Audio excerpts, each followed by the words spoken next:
Bonjour à toutes et tous, bienvenue dans les coulisses du Grand Lyon. Mon invité du jour, Gilles Champion, bonjour. Bonjour.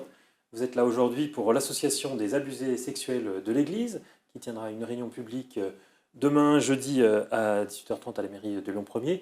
Votre association comprend une centaine de membres. Le message que vous souhaitez faire passer aujourd'hui, c'est qu'il est temps que l'Église indemnise, et qu'il est temps que l'Église paye pour ses victimes. Voilà, alors en fait, je suis aussi pour la libre pensée, puisqu'on est deux à organiser cette conférence de presse demain matin à 10h et la réunion à 18h30. Je ne suis pas une victime, heureusement. Je suis membre de leur association comme trésorier. Alors, Vous êtes réalisateur et vous avez, enfin, metteur en scène, vous avez mis en scène notamment le film de Ozon, Grâce à Dieu. oui, voilà, ça c'est ma deuxième couche. Effectivement, je suis comédien, metteur en scène, auteur, et donc en 2021, on a monté avec l'autorisation de François Ozon le film Grâce à Dieu, hein, et j'avais le privilège de jouer Barbarin, donc je connais assez intimement les arcanes de ces affaires. Et où on en est de la question de l'indemnisation aujourd'hui des victimes? Alors, ça a pris force et vigueur après le rapport Sauvé. Sauvé, donc, est ce monsieur de l'Église qui a rédigé un rapport en octobre 2021 et qui a estimé à 330 000 le nombre de victimes depuis 1950. Ça a donc été un choc énorme, suite à quoi l'Église a éprouvé le besoin de mettre en place un mécanisme d'indemnisation en créant deux structures, l'INIR et la CRR. L'instance nationale indépendante de reconnaissance et de réparation. Voilà. Donc, en lui disant, voilà, on vous dote de 20 millions et à vous de définir des critères, des procédures pour indemniser les victimes. Donc, des victimes ont commencé à jouer le jeu, comme on dit, voilà.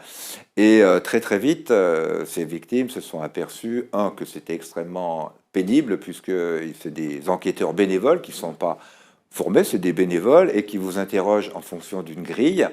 Et en fonction des points que vous obtenez, si vous avez 10 sur 10 dans l'intensité de l'abus sexuel, on vous accorderait 60 000 euros. Donc, résultat des courses, après 6 mois de mise en route, seulement une quarantaine de victimes ont été à ce jour indemnisées à une hauteur moyenne de 32 000 euros. Donc, les victimes, d'abord, sont beaucoup plus nombreuses. Ensuite, c'est un processus qui est long. Ensuite, c'est très intrusif, puisque, de nouveau, il faut répondre à des questions extrêmement intimes et comment dire, les bénévoles en face ne sont pas des psychiatres ou des médecins, c'est des bénévoles comme vous et moi, voilà. Et deuxième chose, le montant est ridicule et dérisoire. Alors, je sais bien que la question du montant d'une indemnisation n'est pas forcément la solution pour la résilience des traumatismes subis, mais ça en participe. Mais pour vous, c'est pas ça, il faut des indemnités plus fortes. Voilà, alors là, quand on discute avec des avocats, si vous allez au pénal pour ce genre d'agression que vous avez, enfin qu'ils ont subi, la martingale, c'est plusieurs centaines de milliers d'euros. On a l'exemple en Angleterre où c'est les quelques cas indemnisés, c'est de l'ordre de 500 000 livres, enfin de euros. Aux États-Unis, vous savez comme moi, ça tape tout de suite dans le million de dollars. Donc, on n'est pas là pour établir un barème comment dire, d'indemnisation juste.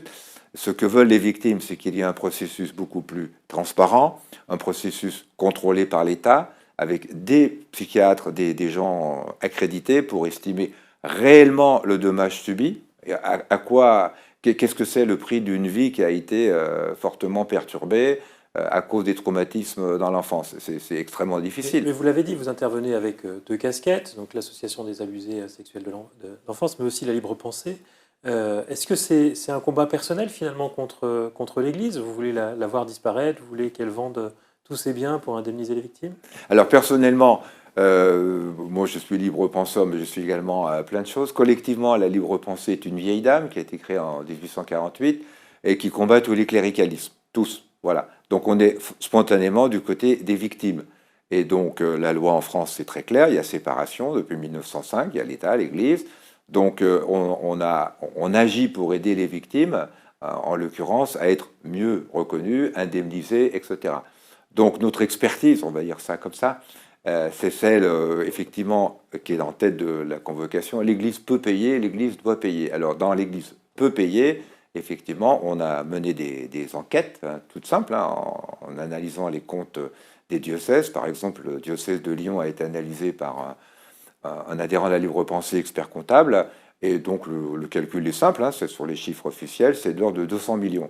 L'Église de Lyon, le diocèse de Lyon, a un patrimoine immédiatement liquidable de 200 millions. Ce qui veut dire qu'ils pourraient vendre, on va dire, quelques appartements ou quelques biens sans dommage pour leur pratique, puisque le budget de fonctionnement du diocèse est de l'ordre de 10 à 15 millions. Donc ce n'est pas un problème de fonctionnement de l'Église. Ce sont des biens qui servent aussi toutes les actions sociales de l'Église. Alors justement, ça c'est un autre problème. C'est effectivement, il y a un fonds de fonctionnement de l'Église, c'est leur budget, 10-15 millions pour leurs œuvres, leur fonctionnement, etc. Ça c'est du capital investi, c'est comment dire, c'est leur économie à la caisse d'épargne, comme on dit, et qui peuvent être tout à fait liquidables, on dit en termes juridiques, comptables, pour indemniser mieux les victimes. Donc après, l'Église, elle fait ce qu'elle veut. Notre problème n'est pas de la faire disparaître. Victor Hugo, dont on se revendique, disait très bien, l'Église chez elle, l'État chez lui. Voilà, donc ni plus ni moins. Revenons un peu sur les affaires en cours. Dans votre association, il y a beaucoup de victimes, évidemment, du père Prénat.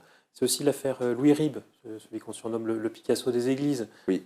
Qui a sévi beaucoup dans la région. Il est décédé. Est-ce que ça a un sens à poursuivre, à demander une enquête sur ce cas aujourd'hui encore? Alors déjà, l'affaire Ribes a éclaté été 2021 quand une des victimes s'est aperçue qu'elle était une victime. Jusqu'en juillet 21, elle n'avait pas conscience, cette victime, d'être comme pour celles de Prénat. Soudainement, elle a réalisé. Il y a eu donc une éruption volcanique grâce à la presse d'ailleurs, qui a fait un premier article dans Marianne en octobre 2021. D'autres victimes se sont révélées, se sont retrouvées, et aujourd'hui, ils sont des dizaines et des dizaines à expliquer qu'ils ont été violés dans tous les sens du terme par Ribes, qui effectivement est décédé dans les années 90. Est-ce que ça a encore un sens? Pour les victimes, oui. Elles ont besoin de réparation pas seulement financière, de réparation psychologique. Et donc de réparation psychologique pour elles, c'est clair, elles disent qu'elles veulent être auscultées, entre parenthèses, par des psychiatres, pour comment dire, les aider à réparer les traumatismes. Donc pour ça, il faut de l'argent. Donc elles réclament qu'il y ait un processus d'auscultation des traumatismes qu'elles ont subis dans leur enfance et qui les ont suivis toute leur vie. Ensuite, on n'a pas trouvé d'autres solutions dans le monde pour faire réparer. Il faut indemniser. Certaines personnes peuvent aller en justice. Prénat a été, par exemple, condamné à la justice. Barbarin aussi. C'est au travail de la justice de voir si, Ribes étant mort, il n'y a pas quand même encore des co-responsables. Je donnais l'exemple tout à l'heure du livre qui s'appelle Prêtres et artistes, qui a été édité par le diocèse de Lyon en juin 21, et qui comprend des œuvres... Et qui reprend des œuvres de Ribes. Est-ce qu'il faut détruire les œuvres de tous les artistes qui ont été des criminels dans leur vie? Alors les victimes de Ribes ne demandent pas ça, elles demandent effectivement que les tableaux de Ribes soient récupérés. Elles vont loin, les victimes. Elles disent qu'elles soient rangées dans une chambre forte, qu'elles ne soient plus subventionnées par la DRAC, puisque certaines œuvres étaient, il y avait des petites aides pour les rénover. Donc elles demandent ça. Elles demandent également qu'on retrouve les photos, les négatifs des photos qui ont été faites, des séances de Ribes. Alors après, est-ce qu'on va détruire les œuvres? Ça n'a pas beaucoup de sens comme débat. C'est comme si vous disiez aujourd'hui, Céline était antisémite. Vous souhaitez en tout cas les retirer du public. Voilà. Dans les révélations de la semaine, il y a évidemment le cardinal Jean-Pierre Ricard, qui était l'ancien président de la Conférence des évêques de France, qui a reconnu un comportement inapproprié et répréhensible sur une jeune fille de 14 ans, mais il y a plus de 35 ans. Est-ce que ce n'est pas une affaire qui est particulièrement douloureuse pour l'Église? Parce qu'on se souvient que le cardinal Ricard était aussi celui qui appelait Barbarin à s'exprimer sur les affaires lyonnaises en disant qu'il est temps de faire la transparence. Alors après, la psychologie des évêques et archevêques, je ne peux pas dire grand-chose. Ce qui révolte les victimes et largement l'opinion publique, c'est le fait qu'il aurait pu déclarer qu'il avait fait cette agression avant. Il a attendu d'être prescrit. Et comme disait Barbarin dans Grâce à Dieu, c'est prescrit. Voilà, donc là, il y a une hypocrisie de ce personnage extrêmement forte qui choque beaucoup les victimes, qui choque même apparemment la CEF, qui s'est exprimée lundi soir. Moi, je ne peux pas en dire plus. Après, oui, il faut montrer l'exemple, comme on dit vulgairement. Quand vous élevez vos gosses, Et petits-enfants, vous leur dites, il faut être exemplaire soi-même avant de dire aux autres ce qu'il faut faire. En tout cas, c'est une affaire de plus. Il y a donc Ricard, c'est le dernier. Il y a eu, il y a une quinzaine de jours, un autre qui était aussi Michel Sentier Sentier. Avant, il y a le demandait Rivoire. aux personnes qui faisaient confesser de se déshabiller pour chaque Voilà, confession. c'est pas un strip poker, c'est un strip confession. Voilà, donc oui, c'est un séisme de plus. Et ce qui est le plus frappant, c'est qu'aujourd'hui émergent des associations qui ne sont pas des assauts de victimes, des associations de croyants qui s'organisent spontanément et qui disent assez, on en a assez, on veut la transparence, on veut, etc.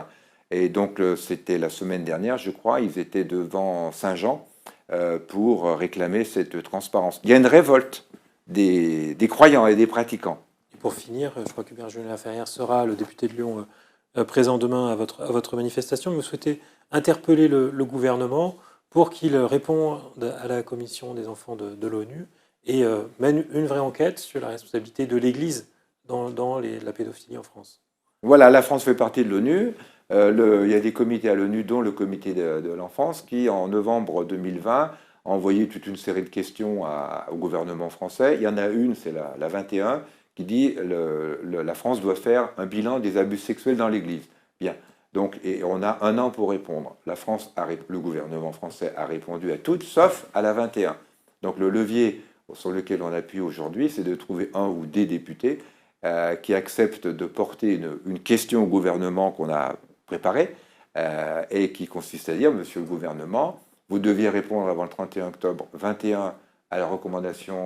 L'enjeu, c'est de dire que ce n'est pas l'Église seule qui peut faire une enquête sur sa responsabilité dans ses actes, mais vous estimez que c'est l'État français qui doit le faire.